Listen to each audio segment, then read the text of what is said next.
All right. Hello and welcome. And this is a lecture that I have. This is a lecture that I've given or presented my findings on our research at the Asia Pacific Futures Network, the 11th conference held at Tamkang University on the 16th to 17th October 2025. So I'm just gonna, because I did not record the lecture, so I'm gonna record it again here and share it with you. Okay, so what you see here are the pictures that I've taken when I was visiting the Nagasaki Atomic Bomb Museum. And I thought this is relevant because I feel like our values really has an influence or shape a lot of the decisions that we make. So what are our values? Do we believe that war brings peace? What are our values? Do we believe that we need to sacrifice the lives of others to save our own? So, okay, let's begin. Um, so for values and our future, Wendell Bell wrote in 1992, he situates values at the heart of future studies, arguing that they are the moral and motivational forces that guide human action towards what he calls preferable future. He contends that ethical judgment is inseparable from anticipation. Every decision implies an imagined future and a desired outcome. Values, therefore, are not static ideals, but dynamic orientations, shaping how individuals and society define progress, justice, and well-being. Which is why I feel this study is really important to understand how our younger generation think about their future and what values orientation they have. So now on values education and future. So Bell in 1992 argues that values contain an inherent futures component, functioning as the moral compass and steering mechanism for human decisions. Actions Human decisions and actions aim at shaping the future. Every value judgment, he suggests, carries an implicit orientation towards what ought to be rather than merely what is. And this aligns with Spritz 1988 with that moral recognition requires motivation, an active intention to pursue or avoid certain actions, making motivation itself a future-oriented phenomenon. Similarly, Harman in 1977 reminds us that caring about the future is an act of rationality. One cannot claim to value something without considering its future consequences.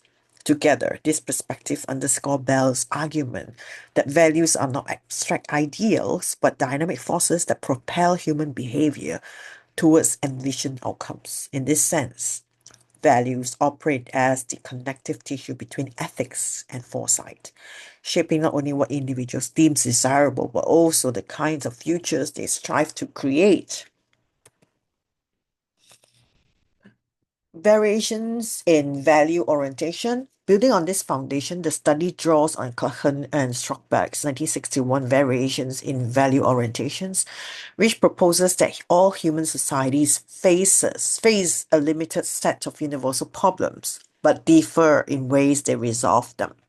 Their models identify five key orientations: human nature, man nature, time, activity, and relational, each representing a spectrum of possible responses to the human condition. By integrating this anthropological framework into a futures context, this research explores how individuals position themselves along this continuum and how such orientation imprint their preferred future. Together, Bell's ethical foresight and Kluckhohn's and Strodtbeck's cultural typology provide a lens to interpret how deeply held values become the scaffolding of our imagined tomorrows. I've included a slide written in Chinese for our colleagues here at Tamkang University. Hope that's helpful. And the methodology for this study, the questionnaire survey was designed to explore how values shape learners' perceptions and images of the future. Drawing from Kluckhohn's and Strodtbeck's 1961 values in value orientation, variations in value orientations, and adapted from Natalie Deanne's basic value chart. The instrument consists of 10 sections, each structured around a 5-point continuum scale. Respondents position themselves along paired dimensions, paired value dimensions such as technology and consciousness, nature and mastery, love and money, knowledge and intuition, being, becoming, and doing, and human nature, good or evil. Participants were asked not only to indicate their position numerically, but also to provide short written reflections, explaining their choices, giving real-life examples. This qualitative layer enabled the identification of underlying motivations, beliefs, and emotional association with each orientation. The analysis combined quantitative mapping and qualitative thematic interpretation to review how values influence learners' imagined future. Quantitative data from the 5-point continuum scales were aggregated to identify central tendency and variation across cohorts, highlighting both convergences and contrasts between Taiwanese and international participants. Qualitative response were then analyzed using thematic clustering and interpretive coding to surface recurring ideas, metaphors, and emotion tones associated with each value dimension. This narrative provided insights into how students reason through value tensions, such as between mastery and harmony with nature, or between love and material success, and how these shape their preferred futures. Findings were visualized through continuum charts, where value maps, cluster profiles, enabling comparison across groups and cultural contexts. This mixed method approach allowed the study not only to quantify orientation, but also to capture the nuance, meanings, and moral reasoning behind learners' choices, and reflecting the dynamic interplay between personal values, cultural narratives, and future imaginaries. Okay, the questionnaire consists of 10 sections on a 5-point continuum scale. So you have the 1, 2, 3, 4, up to 10 sections. And on your left-hand side, you see an example of a question for a section under technology versus consciousness. So for the questionnaire, we have, it's bilingual, so there's English and Chinese to facilitate our Taiwanese students to understand the questionnaire better. So question 1 here, indicate where you honestly place yourself. So 1 is technology solves all problems, and 5, increased consciousness solve all problems. So they respondents are to place themselves. And after that, they are asked to explain why you place yourself in the position that you have chosen. And then use your personal examples, describe an example. Use a personal experience, describe an example for the 2 corners of the continuum. So this is the distribution of respondents. The data were collected from 2 cohorts at Tamkang University. Part 1, the total number of respondents was 364, where we have the Filipino students in presence, in attendance. They came over for a week of international exchange. So we have 57% of the respondents comprises of Filipino students, and the rest are Taiwanese and international students. And part 2 is only 159 when the Filipino students have left and they couldn't complete the second part of the survey. So I put that as part 2, where there's only 159 responses collected from Taiwanese and international students. So this is the beginning of charts showing the central tendency for the 10 sections of the continuum. And I also must stress that for this presentation, because of time limitation, I could only do an overall view of every section without dissecting it into, comparison between Taiwanese and international students, or Taiwanese, Filipinos, and international students. So we don't have that comparative study for this presentation, but I can do the next, my next presentation. So let's go. 10 continuums of value orientations. The first one is technology versus consciousness. And you will see that participants were asked to place themselves along a 5-point continuum ranging from 1, technology solve all problems, to 5, increase consciousness, solve all problems, right? So all the questions are almost the same like this. This is the style, okay? And they were invited to explain their choice, right? And you will find that there is many participants view the technology as an efficient and practical, indispensable aid that simplifies daily tasks, enhances productivity, improves quality of life, yet it is ultimately created and controlled by humans. Okay. And so a lot of concerns about over dependency. So there were reflections critically on society's over reliance on digital tools, warning that dependence can weaken human agency, creativity, and social connection. So they want to have a balance and consciousness of use of technology. Okay. Um, and then the next one is nature and mastery over nature. So for this, again, you see that many responses were over 3, where they believe the coexistence and interdependence are important, that humans and nature rely on each other for survival. They view that coexistence and mutual respect and not domination as essential for long-term sustainability. So they want to also stress that reverence for Earth's finite resource and the need to preserve natural systems for future generation. Okay. And then we have love and money. So for here, participants were asked to position themselves along a 5-point continuum. Love means a better life on 1, and money means a better life on 5. So from the distribution curve, you notice that the highest point is 3, show that most respondents occupy the middle ground, leaning slightly towards love because you see that 1 and 2 has a higher number. Okay. And they suggest that participants, while they recognize money's role in comfort and survival, they ultimately associate love with meaning, connection, and emotional fulfillment. And intuition and knowledge. So here 1 is intuition and 5 is knowledge.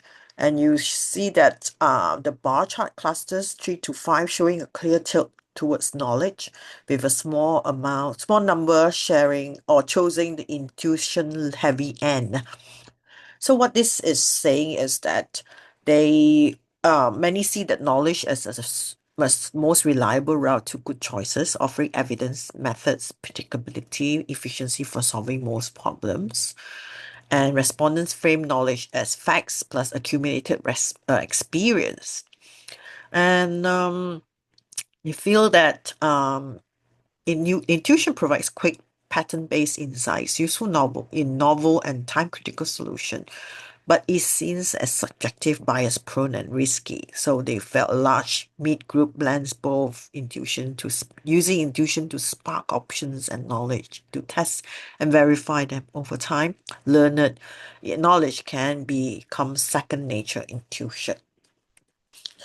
The next question we asked them, how much weight in terms of your time, would you give to each of these things that you did not do, your dreams for the future, and things that you are doing now? So what you see is most respondents allocate the greatest mental focus to their dreams of the future, showing an explorational mindset grounded in forward thinking.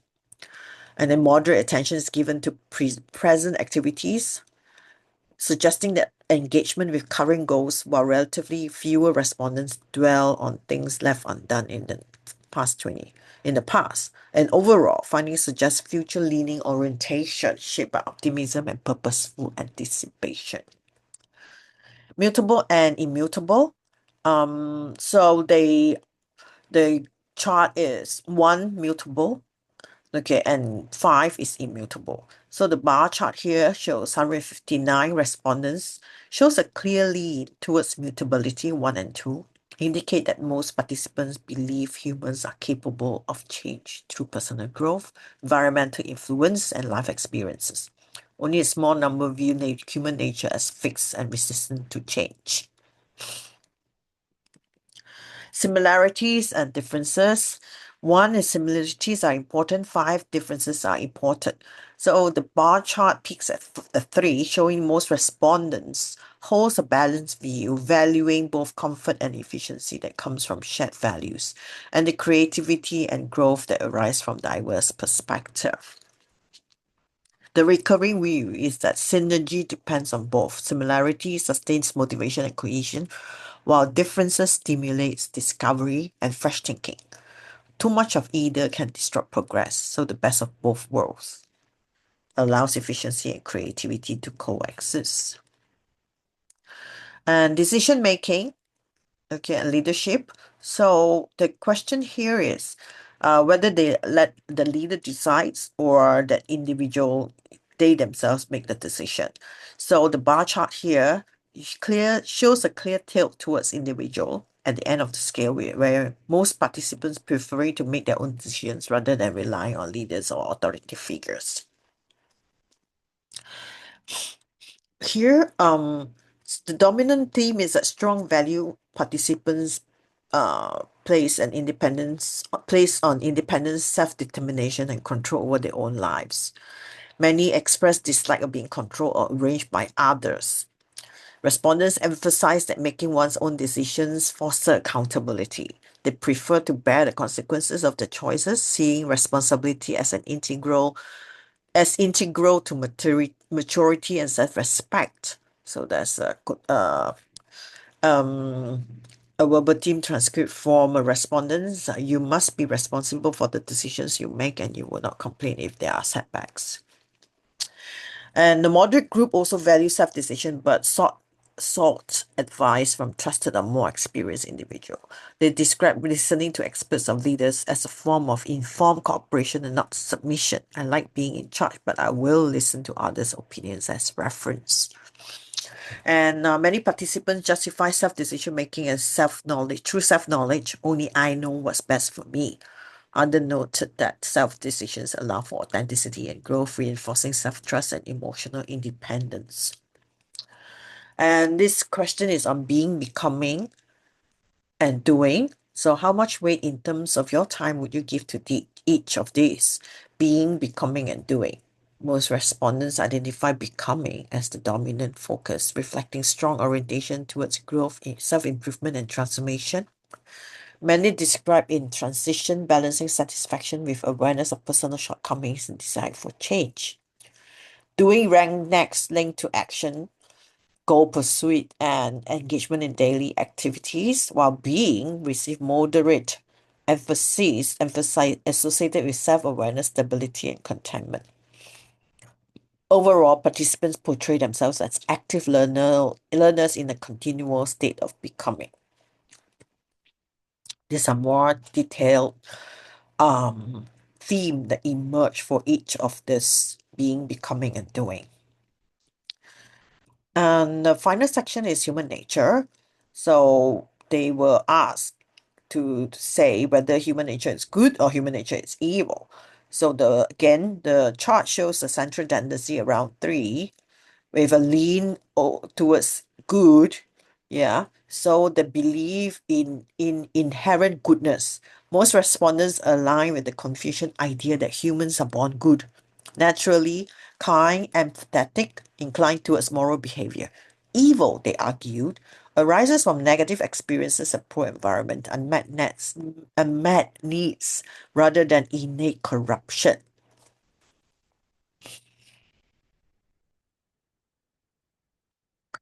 And then further to human nature, we asked the next 100,000 question.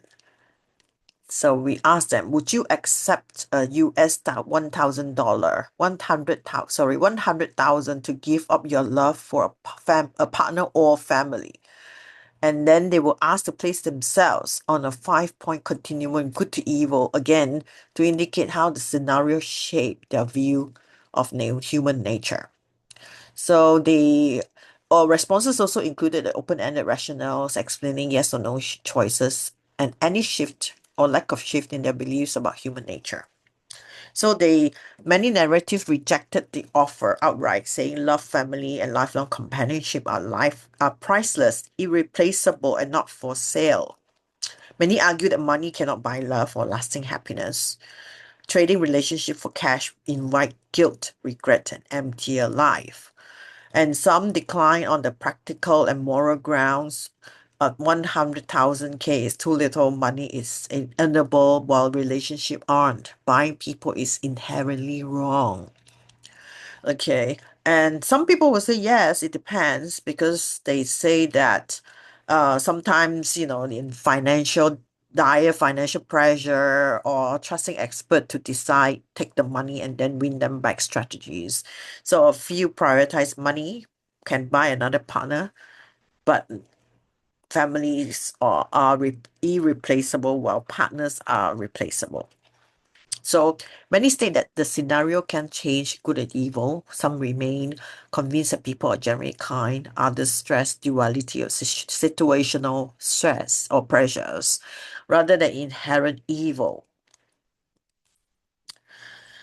So the eternal struggle between good and evil, written by Wendell Bell, I would like to quote this here because it explains why we say human nature is good and evil, or good or evil. So although we live in a modern world dominated in many ways by the rationality of science and technology, age-old millennials believes in the supernatural good and evil, the coming apocalypse upheaval, and a day of judgment still widely held throughout the world.